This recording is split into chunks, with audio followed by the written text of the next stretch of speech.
Emma, by Jane Austen. Volume 3. Chapter 9. Emma's pensive meditations, as she walked home, were not interrupted, but on entering the parlor, she found those who must rouse her. Mr. Knightley and Harriet had arrived during her absence, and were sitting with her father. Mr. Knightley immediately got up, and in a manner decidedly graver than usual, said, "I would not go away without seeing you, but I have no time to spare, and therefore must now be gone directly. I am going to London, to spend a few days with John and Isabella. Have you anything to send or say, besides the love, which nobody carries?" "Nothing at all. But is not this a sudden scheme?" "Yes, rather. I have been thinking of it some little time." Emma was sure he had not forgiven her. He looked unlike himself. Time, however, she thought, would tell him that they ought to be friends again. While he stood, as if meaning to go, but not going, her father began his inquiries. "Well, my dear, and did you get there safely, and how did you find my worthy old friend and her daughter? I dare say they must have been very much obliged to you for coming. Dear Emma has been to call on Mrs. and Miss Bates, Mr. Knightley, as I told you before. She is always so attentive to them." Emma's color was heightened by this unjust praise. And with a smile, and shake of the head, which spoke much, she looked at Mr. Knightley. It seemed as if there were an instantaneous impression in her favor, as if his eyes received the truth from hers, and all that had passed of good in her feelings were at once caught and honored. He looked at her with a glow of regard. She was warmly gratified, and in another moment still more so, by a little movement of more than common friendliness on his part.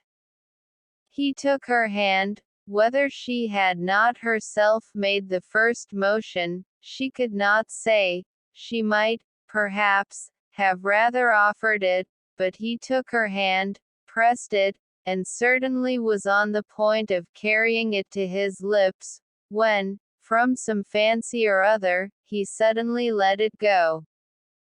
Why he should feel such a scruple, why he should change his mind when it was all but done, she could not perceive.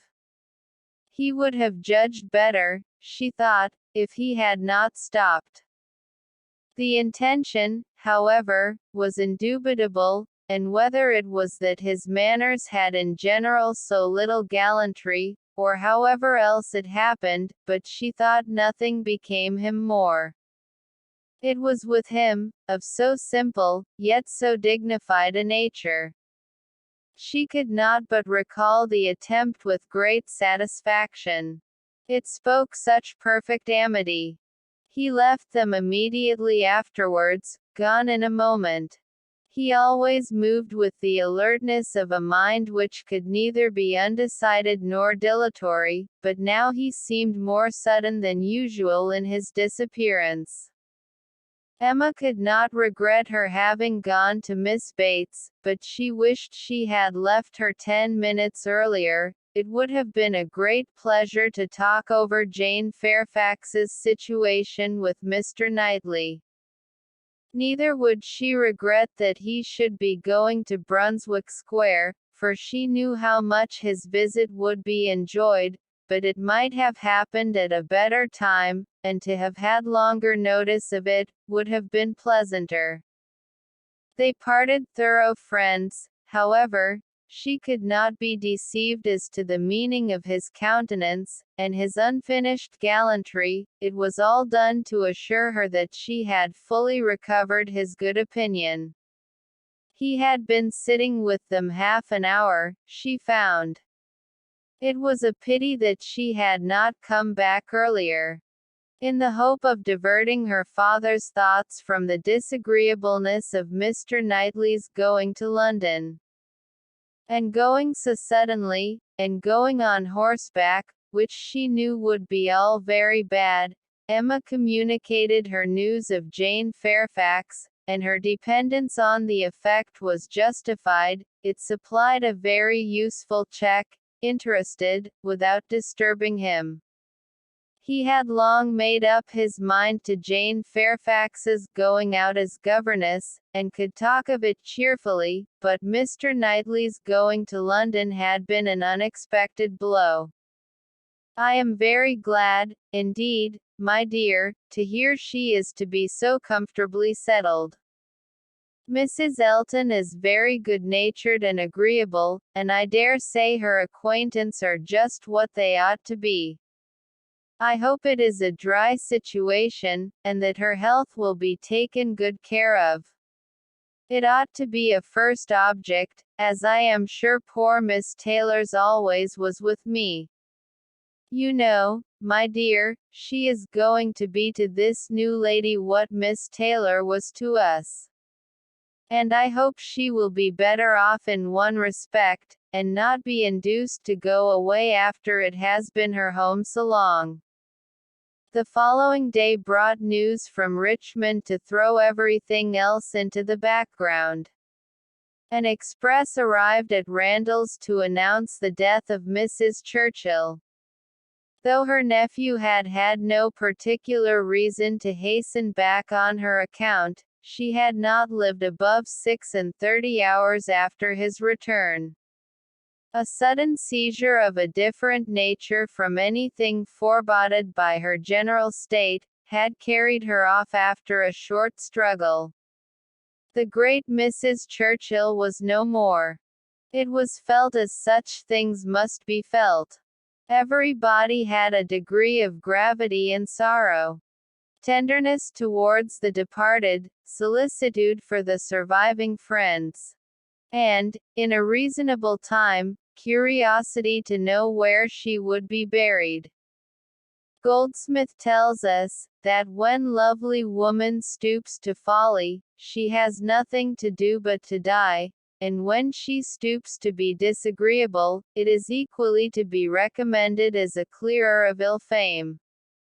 Mrs. Churchill, after being disliked at least 25 years, was now spoken of with compassionate allowances.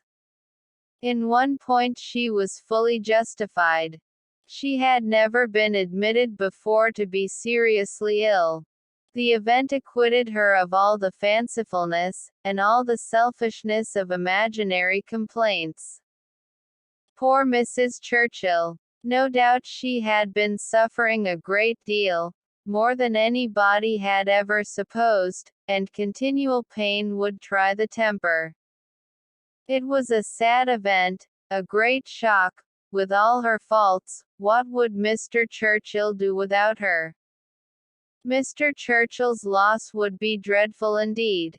Mr. Churchill would never get over it. Even Mr. Weston shook his head, and looked solemn, and said, "Ah! Poor woman, who would have thought it?" and resolved, that his mourning should be as handsome as possible. And his wife sat sighing and moralizing over her broad hems with a commiseration and good sense, true and steady. How it would affect Frank was among the earliest thoughts of both. It was also a very early speculation with Emma.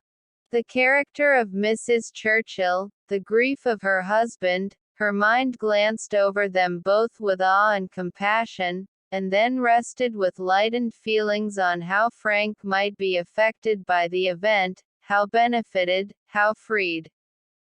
She saw in a moment all the possible good. Now, an attachment to Harriet Smith would have nothing to encounter. Mr. Churchill, independent of his wife, was feared by nobody, an easy, guidable man, to be persuaded into anything by his nephew.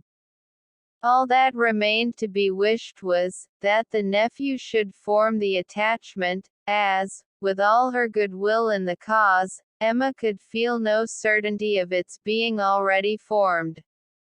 Harriet behaved extremely well on the occasion, with great self-command. Whatever she might feel of brighter hope, she betrayed nothing. Emma was gratified to observe such a proof in her of strengthened character, and refrained from any allusion that might endanger its maintenance. They spoke, therefore, of Mrs. Churchill's death with mutual forbearance. Short letters from Frank were received at Randall's, communicating all that was immediately important of their state and plans. Mr. Churchill was better than could be expected, and their first removal, on the departure of the funeral for Yorkshire, was to be to the house of a very old friend in Windsor, to whom Mr. Churchill had been promising a visit the last 10 years. At present, there was nothing to be done for Harriet. Good wishes for the future were all that could yet be possible on Emma's side. It was a more pressing concern to show attention to Jane Fairfax, whose prospects were closing, while Harriet's opened, and whose engagements now allowed of no delay in any one at Highbury, who wished to show her kindness, and with Emma it was grown into a first wish. She had scarcely a stronger regret than for her past coldness. And the person, whom she had been so many months neglecting, was now the very one on whom she would have lavished every distinction of regard or sympathy. She wanted to be of use to her, wanted to show a value for her society, and testify respect and consideration. She resolved to prevail on her to spend a day at Hartfield. A note was written to urge it. The invitation was refused, and by a verbal message. Miss Fairfax was not well enough to write, and when Mr. Perry called at Hartfield, the same morning, it appeared that she was so much indisposed as to have been visited, though against her own consent, by himself, and that she was suffering under severe headaches, and a nervous fever to a degree, which made him doubt the possibility of her going to Mrs. Smallridge's at the time proposed. Her health seemed for the moment completely deranged, appetite quite gone, and though there were no absolutely alarming symptoms, nothing touching the pulmonary complaint, which was the standing apprehension of the family, Mr. Perry was uneasy about her. He thought she had undertaken more than she was equal to, and that she felt it so herself, though she would not own it. Her spirits seemed overcome. Her present home, he could not but observe, was unfavorable to a nervous disorder. Confined always to one room, he could have wished it otherwise, and her good aunt, though his very old friend, he must acknowledge to be not the best companion for an invalid of that description. Her care and attention could not be questioned, they were, in fact, only too great. He very much feared that Miss Fairfax derived more evil than good from them. Emma listened with the warmest concern, grieved for her more and more, and looked around eager to discover some way of being useful. To take her, be it only an hour or two, from her aunt, to give her change of air and scene, and quiet rational conversation, even for an hour or two, might do her good, and the following morning she wrote again to say, in the most feeling language she could command, that she would call for her in the carriage at any hour that Jane would name, mentioning that she had Mr. Perry's decided opinion, in favor of such exercise for his patient. The answer was only in this short note. Miss Fairfax's compliments and thanks, but is quite unequal to any exercise. Emma felt that her own note had deserved something better. But it was impossible to quarrel with words, whose tremulous inequality showed indisposition so plainly, and she thought only of how she might best counteract this unwillingness to be seen or assisted. In spite of the answer, therefore, she ordered the carriage, and drove to Mrs. Bates's, in the hope that Jane would be induced to join her, but it would not do. Miss Bates came to the carriage door, all gratitude, and agreeing with her most earnestly, and thinking an airing might be of the greatest service, and everything that message could do was tried, but all in vain. Miss Bates was obliged to return without success. Jane was quite unpersuadable. The mere proposal of going out seemed to make her worse. Emma wished she could have seen her, and tried her own powers, but, almost before she could hint the wish, Miss Bates made it appear that she had promised her niece on no account to let Miss Woodhouse in. Indeed, the truth was, that poor dear Jane could not bear to see anybody at all. Mrs. Elton, indeed, could not be denied, and Mrs. Cole had made such a point, and Mrs. Perry had said so much, but, except them, Jane would really see nobody. Emma did not want to be classed with the Mrs. Eltons, the Mrs. Perrys, and the Mrs. Coles, who would force themselves anywhere. Neither could she feel any right of preference herself. She submitted, therefore, and only questioned Miss Bates farther as to her niece's appetite and diet, which she longed to be able to assist. On that subject poor Miss Bates was very unhappy, and very communicative. Jane would hardly eat anything.